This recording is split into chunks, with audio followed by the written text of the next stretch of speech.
Hi, my name is Benjamin from Airtame, and in this video I'll show you our call host controls that allows you to admit people from a lobby when using Airtame for video conferencing.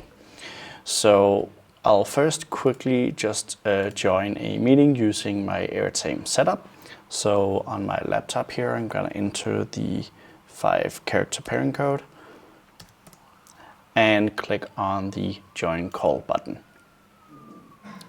And as the call is connecting, I'm going to focus on my laptop here and click on the join call meeting from my specific video conferencing call. And as it's joining, you'll see that I actually have a people tab down here with a 1 indicating that we have one person currently in the lobby waiting to be admitted into this call.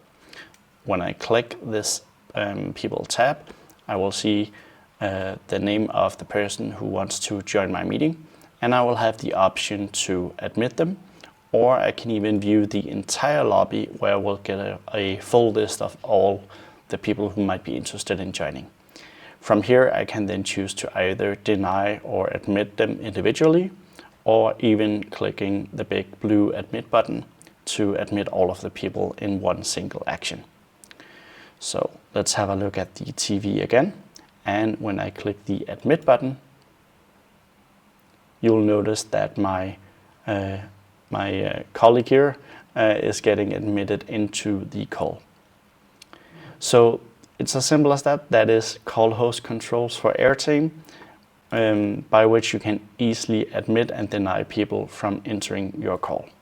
I hope you enjoyed this video, and thank you for watching.